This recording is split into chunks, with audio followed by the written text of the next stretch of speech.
The day started like every other at the farm. The cockerel sang his song, the dogs started their choir practice, and the paper boy cycled past, throwing the paper and hitting the door in the process. Mary woke up, put on her dressing gown, and went to fetch the paper from the front door. The date was the 23rd of March 2020, and the headline read, UK to enter national lockdown. Mary immediately started to worry about what on earth was going to happen next. She ran back upstairs to wake David and tell him about the news.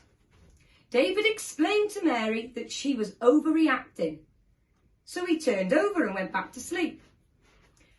Mary carried on reading the paper.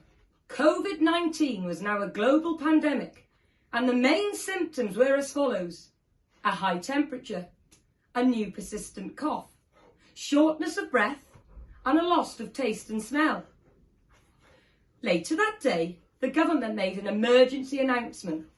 Boris Johnson appeared across our TVs addressing the nation. We must stay at home. We must work from home, and if you can't work from home, go to work. David jumped out of his seat and cheered.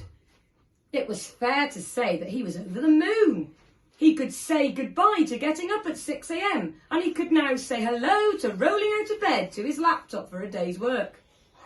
However, the novelty soon wore off for David.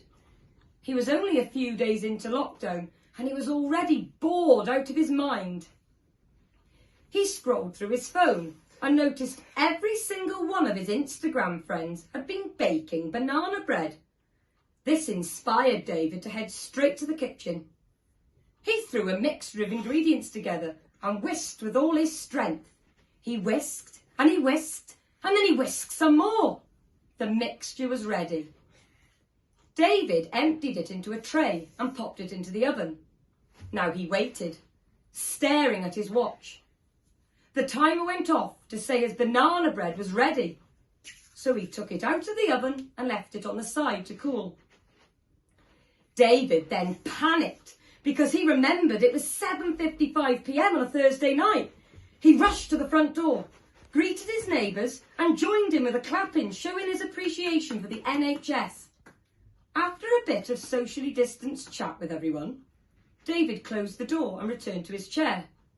He took a moment and thought to himself, it's day 5 of national lockdown. Surely this can't go on for much longer.